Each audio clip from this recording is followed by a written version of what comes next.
실현의 첫 번째 메시지가 뭐였죠? 땡. 첫 번째 메시지. 수련의 첫 번째 메시지. 예수님 당신은 하나님이십니다.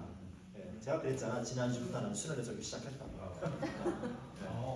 I know, right? Yeah. 그다음에 두 번째 어제 저녁은 화해. 맞아요. 하나님과 우리가 화해했다는 거. 그다음에 오늘 오전에 우리가 뭐로부터의 자유함에 대해서 얘기를 했었죠? 율법으로부터의 자유함에 대해서 이야기를 했었어요. 오늘 저녁에는 죄악으로부터, 범죄함으로부터의 자유함, 그것을 한번 생각을 해보고자 합니다. 오전에 잠깐 말씀을 드렸던 것처럼 예수님의 십자가의 죽음은 우리의 죄를 씻는 그 속죄함의 능력, 그죠? 그 피로써 우리의 죄를 씻어주셨어요. 그래서 우리가 속죄함을 받았다, 그렇게 얘기를 하는 거예요.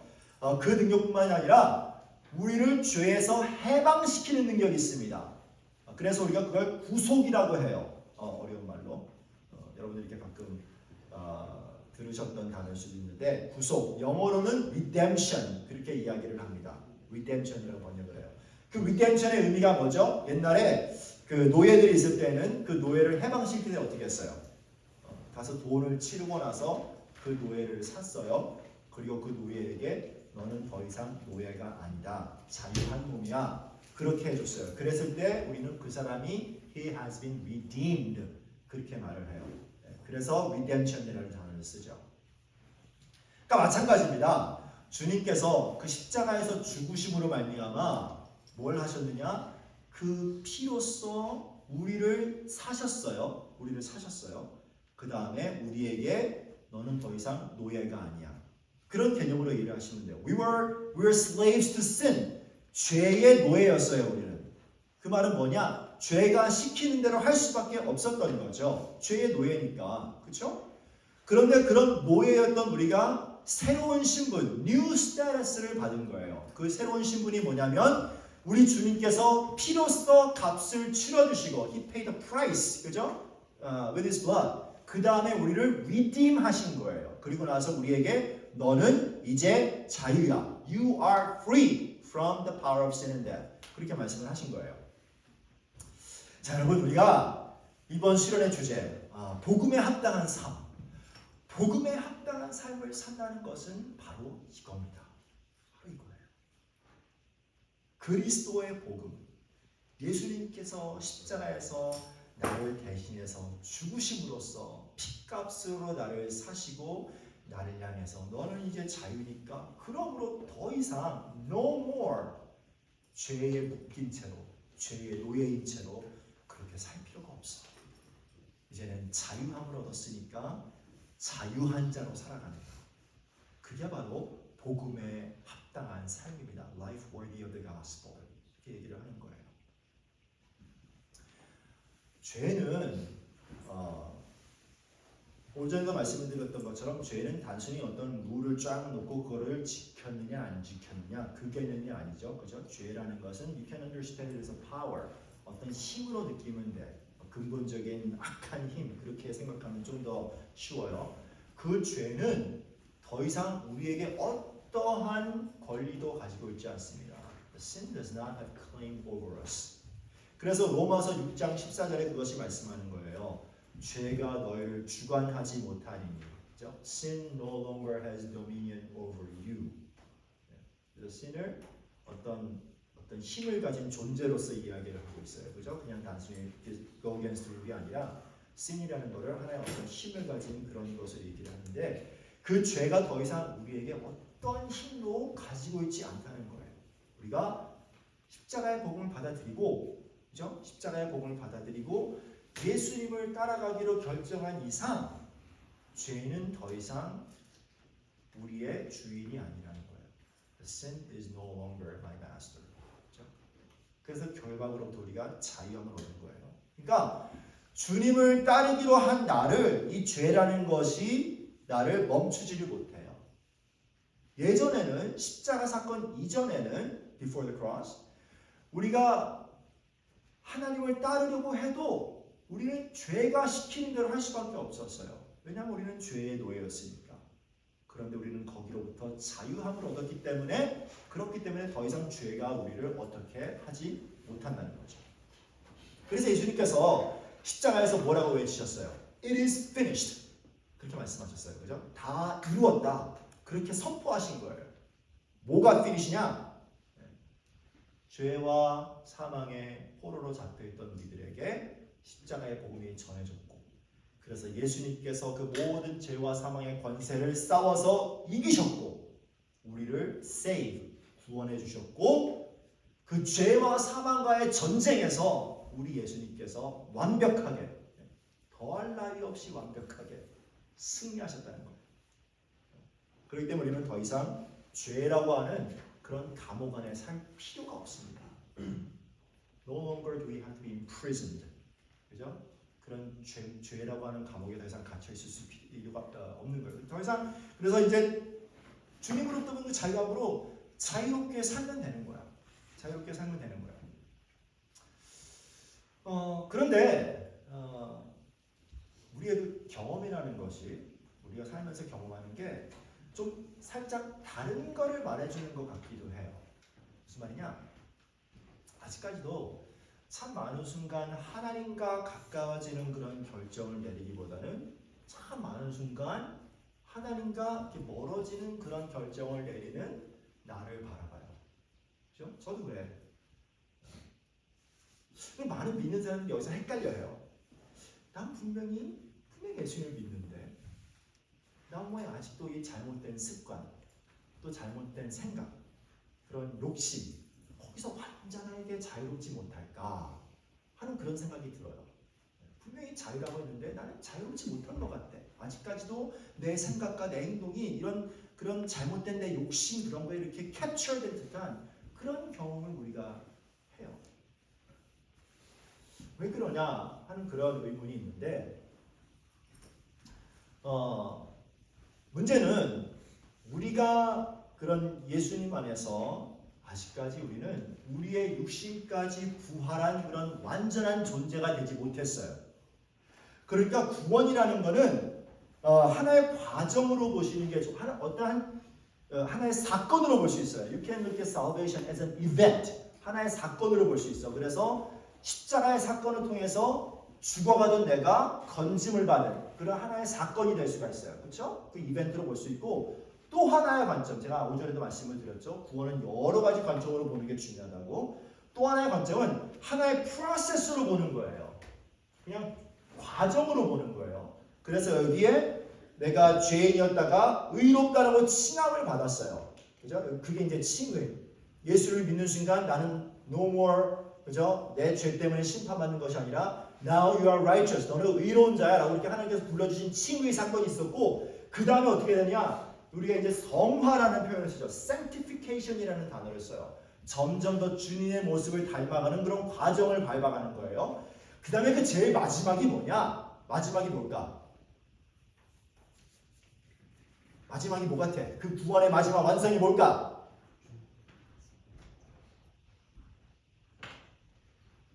다 아는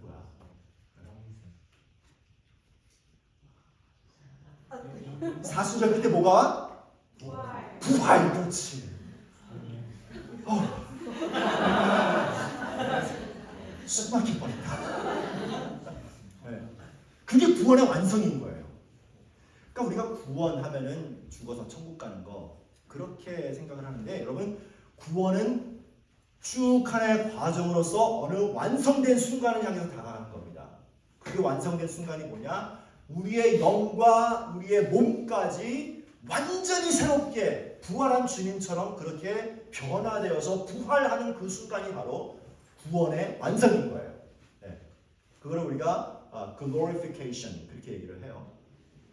그래서 우리가 빌립보서 2장 12절을 보면 이런 말씀이 있어요. 그러므로 나의 사랑자 너희가 나 있을 때뿐 아니라 지금 나 더 없을 때도 항상 걱정하고 두렵고 떨림으로 너희의 구원을 이루어 나가라. 그렇게 말씀하고 있어요. 구원을 이루어 나가래. 이게 무슨 말이냐? 그 과정을 잘 밟아가라는 거죠. 그렇죠?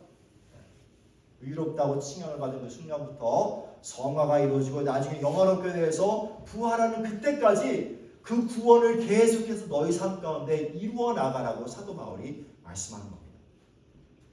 과정 중에 있는 거예요. 우리는 과정 중에. 네.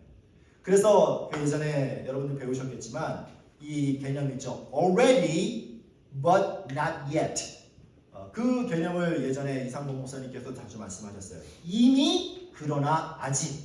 네. 그렇게 말씀을 하셨어요. 그죠? 이게 무슨 말이죠? 이미 already 예수님께서는 죄와 사망의 권세를 다 이기셨어. He finished the work on that part. 그죠? 근데 not yet. 뭐가 not yet이야? 아직 주님께서 안 오셨어요. 그죠? Christ has not returned yet. 그렇기 때문에 아직 그 모든 완성이 이루어지지 않은 거예요. 그러니까 우리는 이 텐션 속에 살고 있는 거예요. Already but not yet. 그 텐션 속에서 우리의 신앙생활을 계속해서 하고 있는 거야. 그러니까 내 안에 아직까지 하나님의 나라가 완전하게 이루어진 게 아니죠. 그리고 이 세상에도 역시 하나님의 나라가 완전하게 이루어진 게 아니에요. 그 완성은 언제 되냐? 언제 돼요? 그 완성이 언제 돼? 우리가 사도신경 할 때 항상 모여오는 게 뭐예요? 주님께서 다시 오실 그날. 주님께서 다시 오실 그때 하나님의 나라가 Kingdom of God이 완전하게 이루어지는 거예요. 네, 그때까지는 우리는 아직까지 그 텐션 속에 살고 있는 겁니다. 그 텐션 속에 살고 있다는 게 무슨 말이냐면 우리가 자유함을 얻었지만 아직까지도 우리 안에는 죄의 습관들이 남아있어요. 죄 짓던 습관들이 남아있어. 그러니까 마치 감옥에서 나온 사람이 그 감옥 속에 갇혀서 생활하던 그 습관을 계속 유지하던 거랑 비슷하다고 생각하면 돼요. 예를 들어서 예전에 제가 읽은 책이었는데 우리나라가 오랫동안 군사 독재 정권이 있었죠. 그죠? 밀리터리 딕테이터십에 우리나라가 있었어요.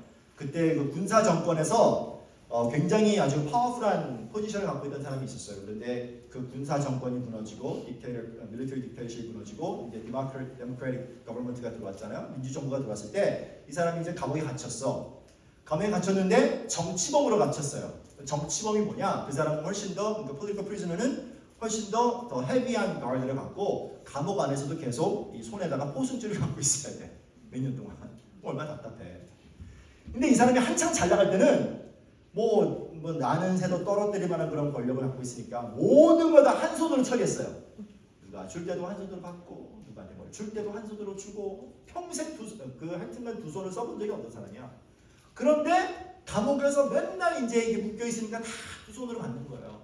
밥도 두 손으로 받고 물을 줘도 두 손으로 받고 다 두 손으로 받는 거야.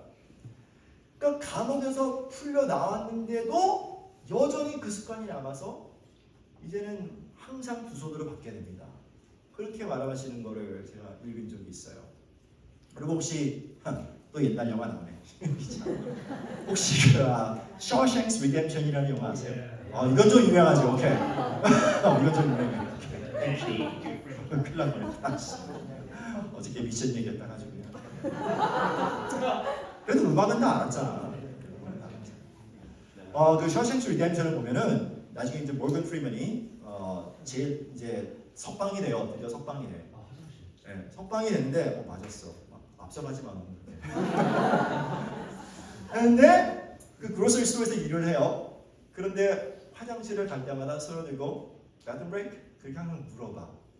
그때 매니저가 와서 뭐라 그래요? You don't have to ask me every time you go bathroom. 말을 그죠?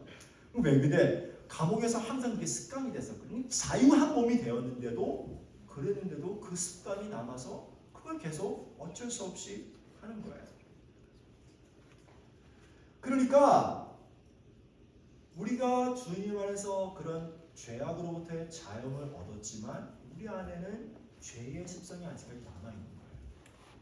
그래서 그 죄의 습성을 계속 싸우는 그 텐션 가운데 있는 거예요. 우리가. 그런데 싸우고 있지만 성경은 분명히 말합니다. 우리 안에 계신 이는 세상에 있는 이보다 더 크시다. He that is in the world or he that is in me is greater than he that is in the world. 분명히 말씀하세요. 그러니까 이긴 싸움을 이미 하고 있는 거예요. 그리고 그 역사를 이루어 가시는 분은 이기도록 해주시는 분은 나 혼자 싸우는 게 아니라 나는 여러분 슬램덩크의 제일 유명한 대사가 뭐예요? 왼손은 거들 뿐. 필독독 싸움이 했잖아. 왼손은 거들 뿐. 이게 무슨 그러니까 이거는 그냥 대고만 있으면 돼. 그죠? 이게 왼손? 아니지. 이게 왼손. 이게 왼손? 이게 왼손. 그리고 던지는 건 오른손으로 던지는 거니까. 마찬가지예요. 예. 일을 행하시는 분은 하나님. 이기게 하시는 분은 하나님. 나는 그분을 트러스트하면 돼. 그냥 트러스트하면 이렇게 대고 있으면 돼. 주님한테 대고만 있으면 돼. 그러면 주님께서 우리를 이기게 해주신다는 거예요. 그 습성에서 벗어날 수 있도록 이기게 해주신다는 거예요. 트러스트. 그렇기 때문에 여러분 제가 말씀드리고 싶은 건 죄를 두려워하거나 시험에는 건 어떡하지? 하는 그런 두려움을 가지고 살 필요가 없어요. 그리고 이렇게 막 사탄의 게임에 넘어갔어. 이것도 좀 그래. 사탄이 여러 가지 유혹을 우리한테 던지는 거는 사실이지만 죄 짓는 건 나예요. 괜히 사탄을 블레임하지 마. 죄는 내가 지었는데. 그렇게 우리가 정말 하나님을 믿음으로써 계속해서 결단하고 하나님 따르겠습니다. 결단할 때에 그럴 때에 하나님께서 우리를 이길 수 있도록 도와주시고 새롭게 해주시고 변화시켜 주신다는 것을 우리가 알아야 됩니다. 그렇기 때문에 여러분 하나님께 우리는 계속 반응을 해야 돼요. 복음을 앞에 두고 말씀을 앞에 두고 하나님을 앞에 두고 늘 그분께 반응하는 것을 우리가 해나가야 됩니다. 강호동 씨가 남긴 위대한 명언이 있어요. 예능은 뭐다? 몰라? 나 참. 예능은 리액션이다. 하긴 뭐 요즘 뭐 강호동이 그것도 유명합니다. 정으로가는 국민 MC지 뭐. 하여튼 그 사람이 그래서 예능은 리액션이라고. 여러분 결국 믿음은 뭐냐? 하나님께서 하신 일에 대한 리액션이에요. 하나님께서 하신 일에 대한 리스폰드, 반응을 하는 거예요. 우리가 오전에도 말했지만 죽어 있을 때는 반응을 할 수 있었다 없었다? 없었다. 그런데 우리는 어떻게 됐다? 살아났다. 그죠? 살아났기 때문에 이제는 하나님께 대하여 반응을 할 수 있다 없다? 있다. 그렇지. 그분에게 반응할 수 있어요. 그게 로마서 6장 11절에 말씀하고 있는 겁니다. 너희는 너희 자신을 죄에 대하여는 죽은 자요 그리스도 예수 안에서는 하나님에 대하여 산 자로 여길지어다. 그렇게 로마서 6장 11절에 분명하게 말씀하고 있습니다. 그럼 어떻게 반응을 하느냐? 그게 오늘 골로새서 3장 1절의 말씀이에요. 그러므로 너희가 그리스도와 함께 다시 살리심을 받았으니 위의 것을 찾으라. 위의 것을 찾는 것으로 우리가 반응을 해야 된다는 거예요.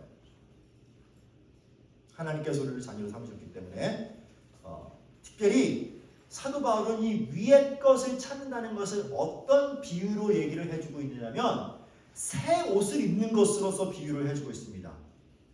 새 옷을 입는 것으로서 그러니까 죄로서 더러웠던 그 옷을 다 벗어버리고 예수님의 피로써 씻은 깨끗한 새 옷을 우리에게 입혀주시는 것으로서 그렇게 사도 바울은 비유를 해주고 있어요. 사도 바울은 그 옷을 더럽히는 것들이 있는데 이런 것들이 그 옷을 더럽히는 거다 라고 말씀을 해주고 있어요. 그게 뭐냐면은 그게 이렇게 9절부터 8절 9절부터 쭉 나오는 내용들이에요. 음행, 더러움, 성욕, 악한 욕망, 탐욕, 또 분노, 격분, 악의, 회방 이런 모든 것들이 다 우리에게 주신 그 하나님께서 주신 깨끗한 새 옷, 깨끗한 흰 옷 그것을 더럽히는 것들이라고 그렇게 말씀을 하는 겁니다. 여러분 사실 이것들 이렇게 쭉 읽어보면 이게 다 뭐 거기서 거기에요. 음행이 더러운 거고 정욕이 악한 욕망이고 그게 또 탐욕이고 탐욕은 음행과 연결되어 있고 또 분노와 연결되어 있습니다. 그 모든 것들이 사실 다 하나인데 여러 가지 다른 모습을 이렇게 말한다. 그렇게 볼 수가 있어요. 자, 제가 오늘 오전에 그 율법에서의 자유함에 대해서 말씀을 드리면서 어떤 뭐 룰과 그런 거에서 좀 말씀을 했는데 이렇게 볼 수 있어. 아니 여기 목록이 나오지 않느냐? 이건 룰 아니냐? 그렇게 물어볼 수가 있는데 여기 있는 이것들 하나하나를 우리가 들여다보면은 이것들은 어떤 스페시픽한 룰, 그죠? 구체적인 규칙이라기보다는 어떤 악한 것에 있어서 본질적인 것들을 말하고 있음을 우리가 알 수 있어요. 그죠? 어떤 악한 것의 substance, 본질적인 거라고 할 수 있어요. 그리고 예를 들어서 제일 앞에 나오는 음행, 성적인 불란함이죠. 사도 바울은 음행하지 말아라 그렇게 했지 구체적으로 결혼 전에 성관계하지 말아라 그렇게 말하지 않았다는 거야. 음행하지 말아라 그렇게 말을 했죠. 그러니까 어떤 구체적인 룰들을 써놓은 것이 아니라 여기서는 본질적으로 악한 것들을 말씀했다. 그렇게 말할 수가 있어요. 이런 본질과 그 표현에 대해서 여러분과 잠깐 좀 이야기를 해보겠습니다. 그 Ancient Greek Philosopher, 고대 철학자들 혹시 중에 아는 사람 누구 있어요? 에리스토텔, 또 소크라테스, 또 플라토, 그렇지, 플레이토. 플라토가 무슨 말을 했냐면, 플라토가 했던 가장 중요한 얘기 중에 하나가 뭐냐면 본질이 있고 substance가 있고 그 그림자가 있다는 거였어요. shadow가 있다는 거였어요. 본질과 shadow. 그리고 그 본질, substance는 완벽해. perfect form이에요. 그런데 그 본질로부터 멀어지면 멀어질수록 여기 뭔가 perfection이 있어요. 근데 거기서부터 멀어지면 멀어질수록 그럴수록 그 가치, 그 value와 meaning이 더 떨어진다고. 그것이 플레이토가 했던 말 중에 하나입니다. 그래서 플레이토는 이 본질의 이 세상은 본질의 그림자라고 얘기를 했어요. 그리고 여기 본질, perfection이 뭐가 있고, 그래서 여기서 해방이 돼서 인류 관계 중요하다. 그렇게 얘기를 했었어요. 자, 여러분 혹시 그 플라토닉 사랑이라는 말 들어봤어요? 네, 플라토닉 사랑이 뭐야? 그렇지. 맞아. 기본적으로 그거야. 그죠? 그러니까 사랑이 중요하지 뭐가 중요하냐? 사랑, 본질을 강조하는. 이게 플라토닉 사랑이라고 사람 얘기를 하는데 거기서 나온 말이에요. 자, 근데 내가 이 얘기를 왜 하냐면 초대교회에 영지주의라는 것이 있었어요. Gnosticism. 그 영지주의라는 것이 있었는데 이게 이 그 그리크 필로소피의 잘못 영향을 받은 겁니다. 그래서 이 Gnosticism이라는 게 생겨났어요. 그래서 이게 이 Gnosticism, 영지주의가 하는 말이 뭐냐면 spiritual world가 있고 physical world가 있어. 근데 이 spiritual world는 이게 중요한 거고 이 physical world는 spiritual world의 그림자이기 때문에 이거는 나쁜 거 아니면 unimportant, 중요하지 않은 거 그렇게 얘기를 했었어요. 그래서 이 사람들이 했던 말이 영이 중요하지 이 육체가 이게 뭐가 중요하냐 그런 말들을 했었어요. 네. 언뜻 들으면 맥센스가 되는 그래 영이 중요하지 육체 이거 썩어서 없어질 거 그렇게 생각을 할 수가 있어요. 근데 이 사람들이 했던 말은 그 영이 중요하기 때문에 스피릿이 중요하기 때문에 그래서 이 몸은 그냥 방탕하게 그냥 막 냅둬도 괜찮아. 그렇게 이 사람들이 얘기를 했었어요. 그런 사상이 이 초대교회를 그냥 막 치고 들어왔어. 그래서 초대교회에서는 이런 성적인 문란하는 문제가 굉장히 컸습니다. 또 그런 육체의 방탕함 그런 것들을 아무렇지도 않게 여기는 사람들이 있었어요. 뭐 스피릿이 중요한데 이 중요하지 않은 이 몸이야 뭐 어떻게 하든 뭐 who cares 그냥 그러면서 살던 사람들이 있었던 거예요. 그래서 사도 바울이 쓴 편지들을 쭉 읽어보면 거기에 대해서 어드레스하는 게 그렇게 많은 거예요. 너희들 방탕하지 말아라. 성적으로 방탕하지 말아라. 음란하지 말아라. 계속하는 말이 영이 중요하지 몸이야 어떻게든 who cares 이렇게 되는 몸을 막 방탕하게 그리고 영만 중요하다고 얘기하는 사람들이 있었기 때문에 그렇게 가르쳤던 거예요. 그리고 이 영지주의에서는 이 Gnosticism에서는 예수님께서 진짜 인간이었다는 것을 부인하거나 아니면 예수님께서 하나님이셨다는 것을 deny, 부인할 수밖에 없어. 네. 왜? 하나님께서 이 더럽고 방탕한 이 육체를 입으셨다는 것을 받아들일 수가 없으니까. 네. 그걸 어떻게 받아들여? 그 사람들한테 육체는 무조건 나쁜 건데.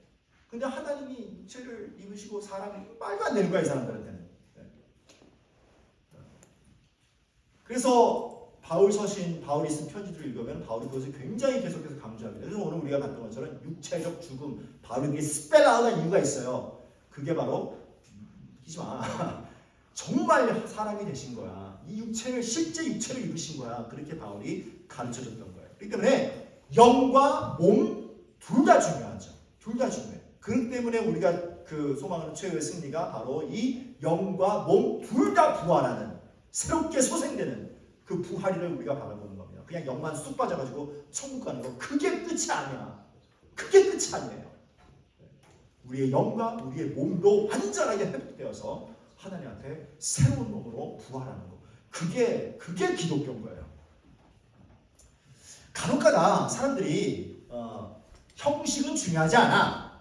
형식이 뭐가 중요해? 그 뜻이 중요하지. 아주 위험한 발언이에요. 아주 위험한 발언이야. 그게 바로 그거는 기독교가 아니라 이 플라토식 그리스 철학에서 파생된 말입니다. 그걸 알아야 돼. 그래도 우리나라 사람들은 이 유교에 대한 반감으로 그런 말을 하기도 해요. 그래서 유교에서 파생된 그런 절차, 예식, 의식 이런 게 너무 복잡하니까 의미를 잃어버린 경우가 많거든요. 그것만 하다 보니까 주구장창. 그러다 보니까는 그거에 대한 반감으로 그게 뭐가 중요해? 뜻이 중요하지, 의미가 중요하지. 그건 중요하지 않아. 그렇게 말을 하는 경우도 있는 거예요. 근데 오전에 우리가 봤던 것처럼 반대로 또 형식만 주관하고 중요하게 여기는 것이 그게 뭐라고? 율법주의. 그렇지. 본질은 있고 겉으로 드러난 그런 것에 목숨 거는 거.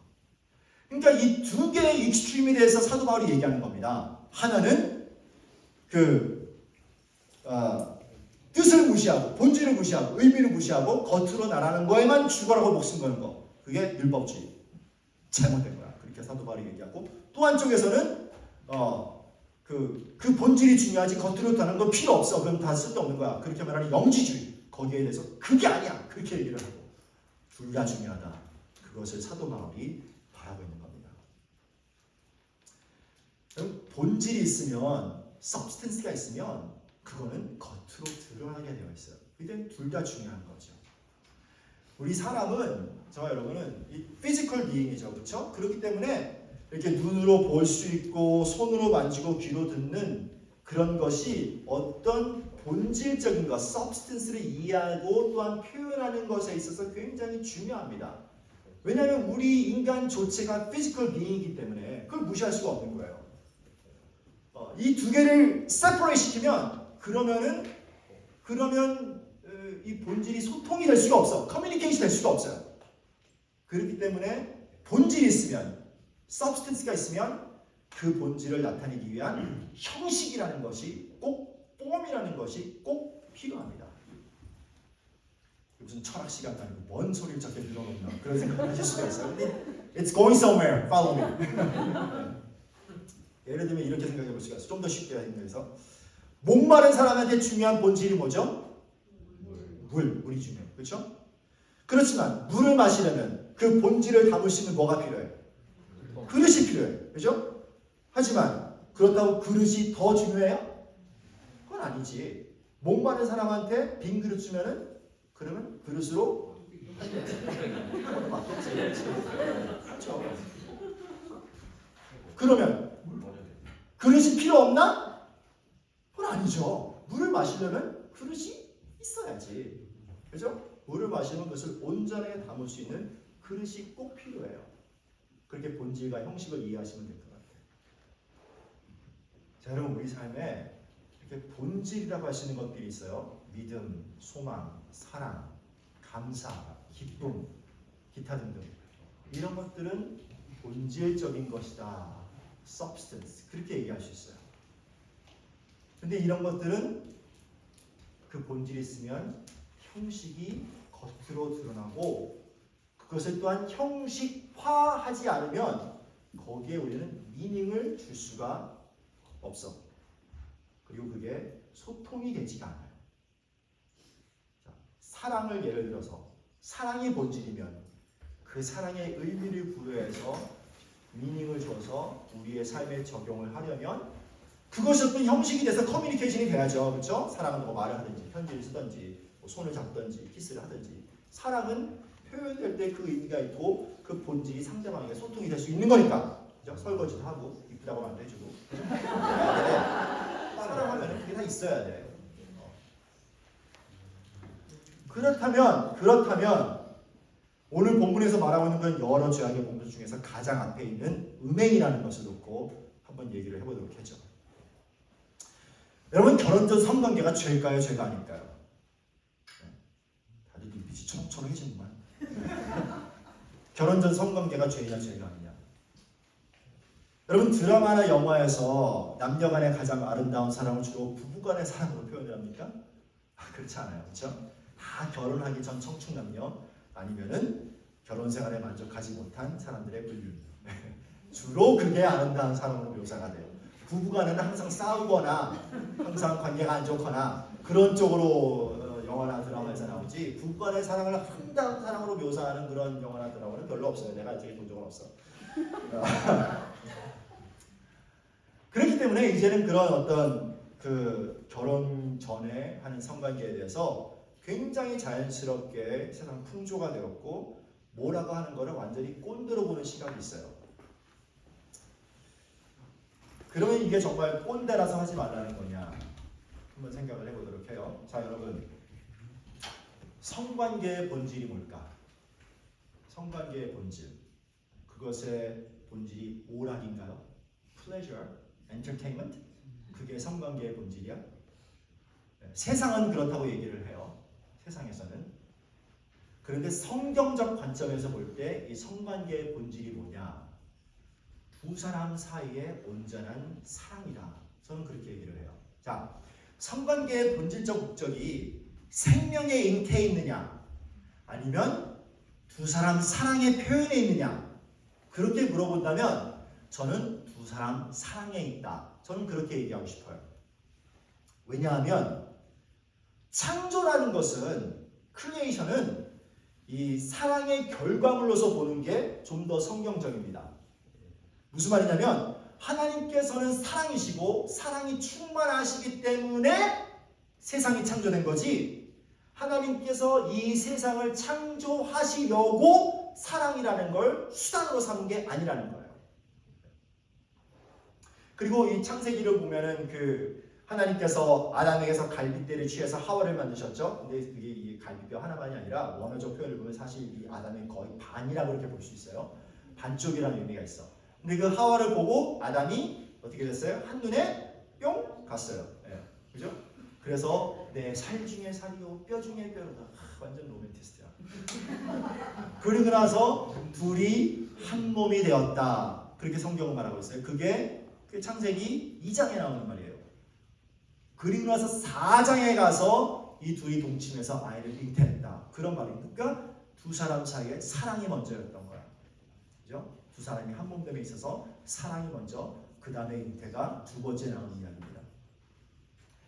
그러니까 저는 이 성관계의 가장 본질적인 개념은 사랑이라고 저는 생각을 해요. 그런데 성경에서 말하는 사랑의 개념이 뭔지를 분명하게 알아야 돼요. 성경에서 말하는 사랑의 개념이 뭐예요? 성경에서 말하는 사랑의 개념은 내가 느끼는 감정일까? 아니죠. 성경이 말하는 사랑의 개념은 변하지 않는 약속입니다. 커미트먼트. 그게 사랑의 개념이에요. 성경에서 말하는. 그래서 하나님께서 우리 인간들을 향한 그 사랑을 뭘 통해서 보여주셨어요? 약속을 통해서 보여주셨어요. 그래서 우리가 covenant of relationship에 들어간다고 얘기를 하죠. 양보하는 거지. covenant of 언약권. 땡큐. 역시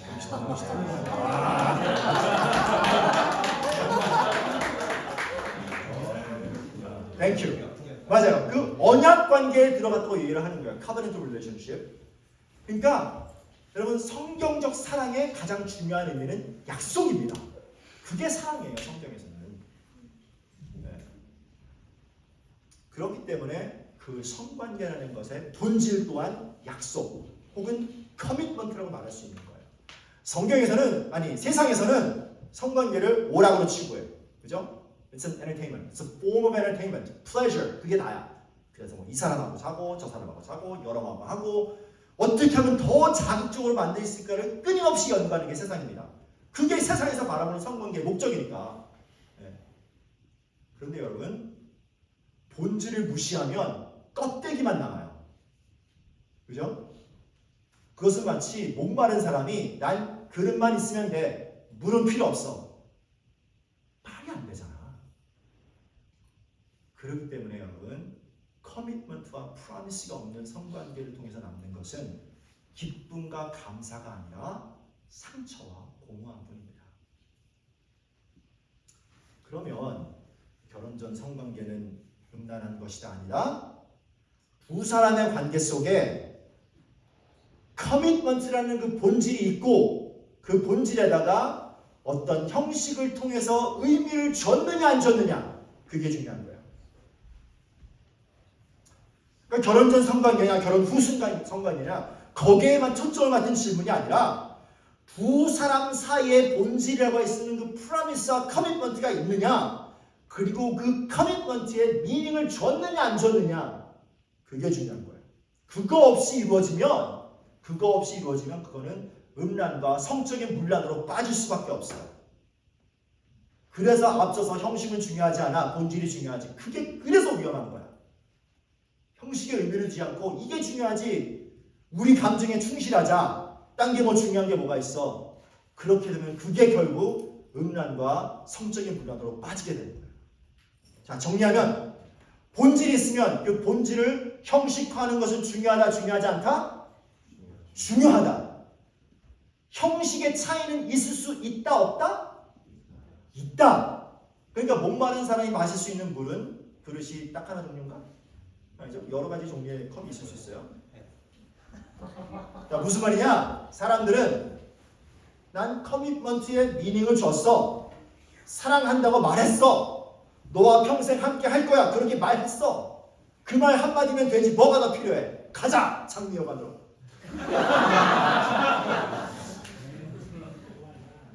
그런데 여러분, 이거는 그냥 감정에 휩싸여서 말하는 경우가 대부분이에요. 그죠? 감정에 휩싸면 뭔 말이든 못해. 다 하지. 여러분 꼭 기억해야 될 것은 무언가가 소중하다면 그러면 그것을 온전하게 담을 수 있는 그릇에 담아야 돼요. 뭐가 소중하면 감정에 휩싸여서 하는 말은 아무리 뭐 죽을 때까지 나와 함께 할 거야, 평생을 너와 함께 해, 너 승낙주고 그렇게 수십 번을 말해도 감정에 휩싸여서 하는 말은 구멍이 숭숭 뚫린 그릇에 물을 담는 거랑 똑같아요. 다르지 않아. 아니면 그냥 쉽게 건드리기만 해도 파삭 깨져버리는 그런 것. 감정은 맨날 바뀌니까. 그죠? 누구든 똑같은 감정을 그대로 유지하고 있는 사람은 세상에 한 사람도 없어요. 감정은 맨날 바뀌니까. 그렇기 때문에 감정에 휩싸여서 한 말 아무런 책임 없이 깨버리면 그만이니까. 그러니까는 결혼 전에 성관계를 하느냐 마느냐 그 질문보다는 둘 사이에 진정한 커밋먼트와 프라미스가 있느냐 없느냐, 그리고 그 커밋먼트를 품은 그 가치에 걸맞는 그릇, 튼튼하고 구멍도 뚫리지 않고 쉽게 깨지지 않는 그 그릇에 담음으로써 의미를 줬느냐 안 줬느냐, 그게 중요한 질문이에요. 그리고 그 약속이라는 본질에 의미를 주고 실체화하기 위한 가장 좋은 그릇으로서 뭐가 있어요? 결혼이 있는 거야. 그게 결혼인 거예요. 그것을 조금 더 형식화해서 결혼 예식과 더불어서 결혼 제도가 있는 거예요. 결혼은 커밋먼트를 컨테인할 수 있는 최선의 그릇이에요. 현재까지는. 완벽한 그릇은 아니야. 결혼해도 깨지니까. 많이 보니까 주변에서. 그죠? 그러니까 완벽한 그릇은 아니야, 결혼도. 그렇지만 현재까지는 프라미스와 커밋먼트를 담을 수 있는 가장 좋은 그릇이 결혼입니다. 여러분, 두 사람 사이의 커밋먼트가 중요하면 그러면 최선의 그릇에 담아야 되지 않겠어요? 안 그래? 그냥 아무 그릇에 막 담을 거야? 그래서 바삭 깨뜨릴 거예요, 그냥? 그러면 안 되죠. 누구는 제가 그 사람한테 평생 너와 함께 할 거야 라고 말한 거는 결혼 서약보다 훨씬 더 무겁고 튼튼한 그릇입니다. 그러면 그 인생 정말 그런 사람인지 한번 봐야지. 근데 대부분 그렇지 않아요. 남녀관계는 아무도 장담 못해. 하나님도 장담 못해. 그건 아닌 것 같지만 아무도 장담 못하는 게 남녀관계야. 여기 나오는 여러 가지 목록들, 그죠? 특별히 음행을 골라서, 특별히 이 결혼 전 성관계에 대해서 여러분께 말씀을 드렸는데, 여러분 세모에 가셔서 이런 부분들을 좀 더 깊이 한번 대화를 나눠보시기를 바라요. 여기 나오는 탐욕이라는 것도 있어요, 그죠? greed, 탐욕이 있는데, 그걸 통해서 우리 사회 속에 어떤 하나의 트렌드로 자리 잡은 것들 가운데 이 greed라는 것과 탐심이라는 것과 관련 있는 게 뭐가 있을까?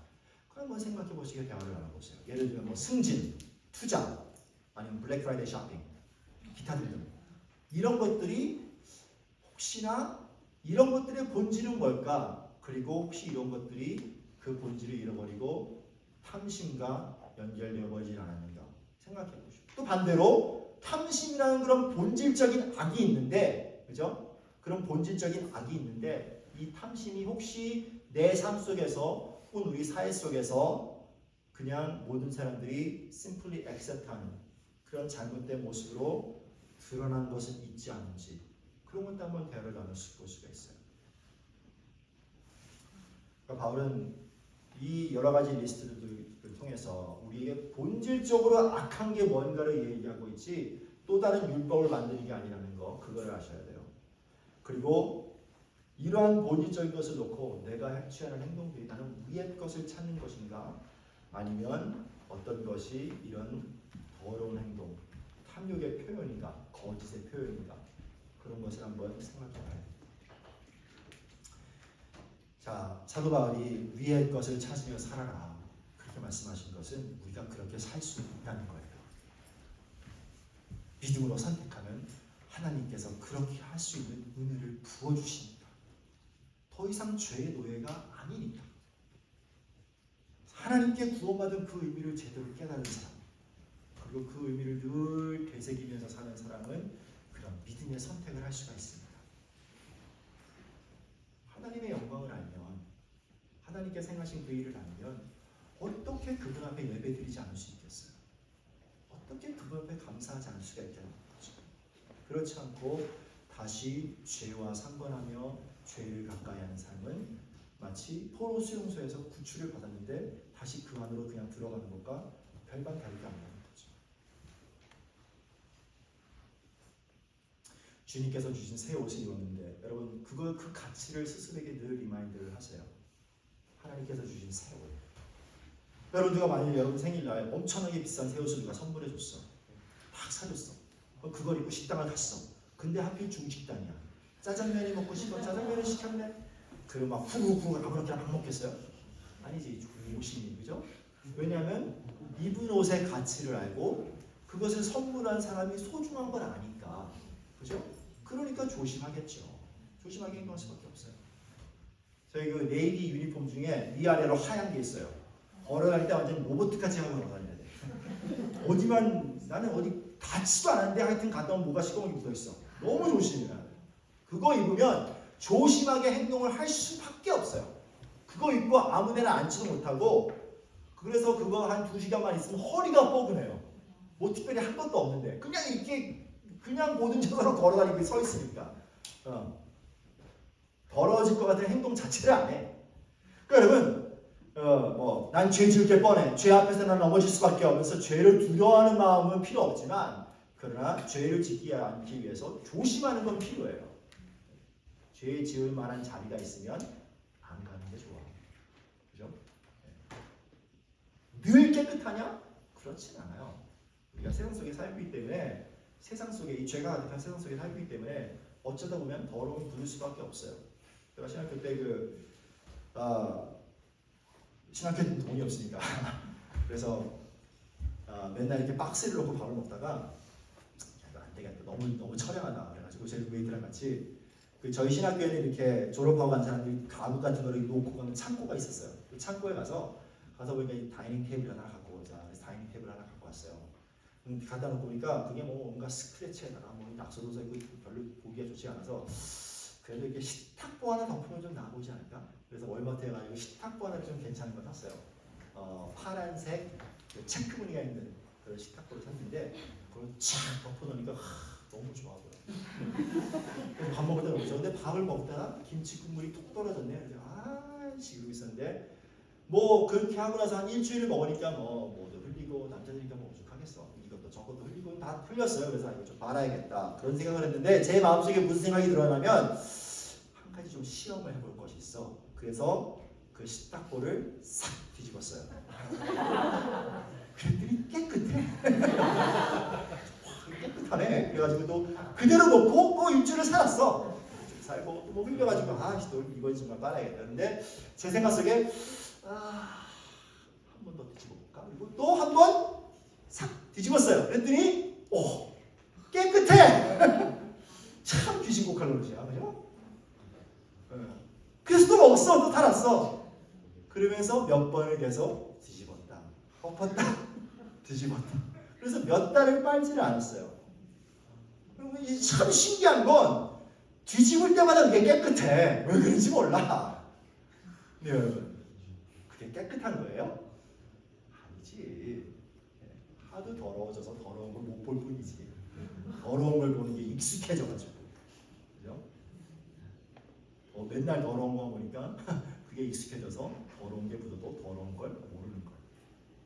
마찬가지예요. 우리 삶에도 하나님께서 주님께 주신 그 깨끗한 옷을 처음 입었을 때는 뭔가 잘못했는데 그게 확 다가와요. 아, 이러면 안 되는데. 확 다가와.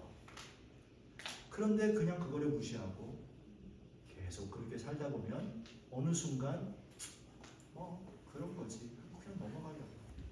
그런 경우가 너무나 많이 있습니다. 그건 깨끗한 게 아니에요. 그냥 깨끗해 보이는 거지. 그때마다 하나님 앞에 나서 하나님 잘못했습니다. 용서해 주세요 하면은 하나님 용서해 주실까요?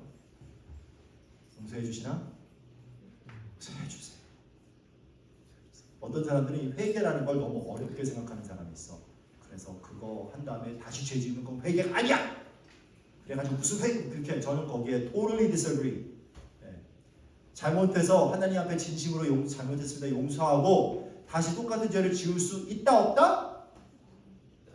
있어. 있어요. 그렇지만 그때 다시 나와서 또 용서 구하면 돼. 그러면 또 용서함 주실 거예요. 우리 하나님 모르게 째째하게 너 저번에 했는데 또 치사 그렇게 하시는 게 아니에요. 하나님 다 용서해 주세요. 그렇게 용서함 받은 경험이 차곡차곡 쌓이 나갈 때 그럴 때 우리는 거기서부터 자유함을 또 얻을 수 있는 겁니다. 그걸 아셔야 돼요. 제가 한 얘기만 하고 마칠게요. 되게 길겠네.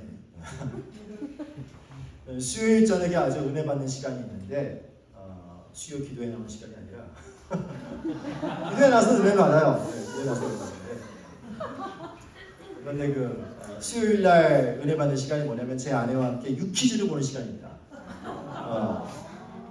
유퀴즈를 볼 때 참 좋은 사연들이 너무 많이 소개가 되는데 많은 사연들이 방송이 됐는데 그 중에 혹시 아실지 모르는데 김민섭 씨 찾기 프로젝트라는 그런 사연이 있었어요. 혹시 아시는 분 계세요?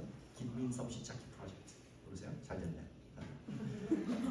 이게 뭐냐면 2017년도에 그날 프로에 김민섭이라는 이름을 가진 두 사람이 나왔어요. 둘 다 이름이 김민섭이야. 남자 두 명인데 무슨 일이냐면 2017년도에 이 김민섭 씨가 그 사람은 한 지방대학교에 시간 강사로 있었는데 김민섭 씨가 자신의 페이스북을 통해서 뭐라고 글을 올렸냐면은 이번에 수능을 본 수학능력 평가를 본 김민섭 씨를 찾습니다. 그분에게 후쿠오카 왕복 비행기권을 그냥 주겠습니다. 그렇게 글을 올렸어요. 이게 무슨 일이냐면은 그러면서 이제 그 조건이 뭐냐면 대한민국 국적을 가진 남자 이름은 김민섭 그리고 그 여권을 확인했을 때에 그 영문명이 자기 김민섭 영문 이름과 똑같을 것 그게 조건이었어요. 그 세 가지가. 이게 무슨 말이냐면 이 사람이 해외여행을 처음으로 가기로 하고 그 후쿠오카 가는 비행기표를 샀어요. 근데 이게 뭐가 잘못돼가지고 스케줄이 잘못돼서 못 가게 된 거야. 그래서 비행기표를 물리려니까는 돈을 엄청나게 내야 돼. 그래서 그거 취소 수수료를 내고 나니까 받는 돈이 2만 원도 안 20불도 안 된다고 그렇게 얘기를 하면서 그럴 바에는 차라리 나랑 이름이 똑같은 사람을 찾아서 그 사람한테 이 비행기표를 주자. 그래서 그 사람 갔다 오게 하자. 그렇게 한 거예요. 그래서 돈은 안 받을 거야. 그냥 줄게. 그 대신에 내가 지방대 시간 강사로서 쓴 책이 있는데 그 책 하나 사서 그냥 읽어주시면 돼요. 그걸 조건으로 붙여서 이렇게 했어요. 그리고 특별히 고민을 해봤는데 이번에 그 수능 수학능력 한국에서 대학교에 대해서 치는 거 그거를 본 김민섭 씨들에게 우선권을 드리겠습니다. 그렇게 썼어요. 그거를 올리자마자 그 당시 아주 수백 명이 막 이렇게 덤스업 그걸 올리면서 소셜 미디어는 그게 쫙 퍼져나왔어요. 그게. 그래서 딱 3일 만에 93년생 김민섭이 등장을 했어. 네. 그리고 나서 그뿐만이 아니라 이게 소셜미디어로 쫙 펴지니까 그 숙박비 후원 메시지가 왔어요. 그 사람이 가면 내가 숙박비를 내겠다. 그리고 그 후쿠오카에 가서 그 여러 가지 이게 보고 다닐 수 있는 그린 패스가 있는데 그것도 내가 사주겠다 하는 그런 후원자도 등장을 했어요. 그리고 카카오에서 연락이 와서 그래서 이 사람이 대학교 졸업했을 때 그 사람의 졸업 전시 비용 그것까지 전부 다 후원을 하겠다. 그렇게 된 거예요. 네. 그러니까 이 93년생 김민섭 씨는 아무것도 한 게 없어. 아무것도 한 게 없는데 그냥 93년생 김민섭이라는 그 이유 하나 때문에 후쿠오카까지 여행도 다녀오고 공짜로 가서 밥도 신나게 먹고 좋은 구경 열심히 잘하고 그리고 돌아온 거예요. 그냥 김민섭이라는 그 이유 하나만으로. 그런데 그 방송을 할 때 그 여행을 다녀온 김민섭 씨한테 유재석 씨가 물어봤어요. 혹시 여행을 가기 전과 여행을 갔다 한 후에 인생에 있어서 뭔가 바뀐 점이 있습니까? 그냥 그렇게 물었어요.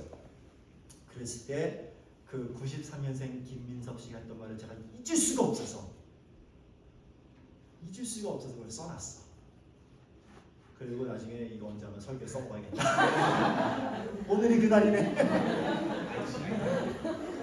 그래서 써놓은 거를 다시 구글에 타이핑해가지고 그 스토리를 다시 다 찾아냈어요. 그때 이분이 이런 말을 했어요. 어떤 결정 사항이 있을 때 온전히 나만 잘 되는 길을 선택할 때 머뭇거려지긴 해요. 나쁜 짓도 못하겠어요. 실망시키지 말아야 된다는 부채감, 그 sense of indebtedness, 그죠? 부채감도 있지만 저는 좋아요. 좋은 빚인 것 같아요. 좋은 부채인 것 같아요. 제가 잘 퍼뜨리기만 하면 그리고 남을 어떻게 더 도와줄 수 있을까를 더 많이 생각하게 돼요. 그걸 그 사람이 말했어요. 여러분, 사람이 여행 한번 공짜로 다녀도 이렇게 변하요. 하나님께서 예수님을 통하여 우리를 위하여 베풀어 주시는 놀라운 은혜와 사랑, 그것을 깨닫게 될 때 어찌 우리 삶의 변화가 없겠습니까? 제가 계속 말씀드리지만 제 안에는 제가 요즘 설교 검사를 맡아요. 설교 쓰고 가서 검사해 주세요. 왜냐면 제 설교에 제가 약점을 알거든. 근데 저는 그걸 캐치를 못해요. 근데 제 3제 누르고 캐치를 다 하거든. 제 설교의 약점이 뭐냐면 저는 똑같은 말을 자주 하는 습관이 있어. 계속 반복을 해. 그럼 듣는 사람이 짜증나잖아요. 근데 이거는 좀 반복을 해야겠어. 여러분, 내가 뭘 해야겠다. 내가 뭘 해야겠다. 하지 말아야겠다. 그것보다 정말 하나님의 은혜를 깊이 생각하시고 십자가가 무슨 의미를 깊이 생각하시고 예수님께서 나를 위해서 어떤 일을 하셨는가 그거를 더 깊이 묵상하시고 생각하세요. 그것이 내 삶에 더 큰 깨달음으로 오면 올수록 그것이 내 삶에 더 큰 깨달음으로 다가오면 다가올수록 나는 선한 삶, 위의 것을 추구하는 삶을 살 수밖에 없어. 그럴 수밖에 없어. 여행 한번 공짜로 다녀도 사람이 이렇게 변하는데 하나님의 은혜를 경험한 사람의 삶이 어찌 변하지 않을 수 있겠어요?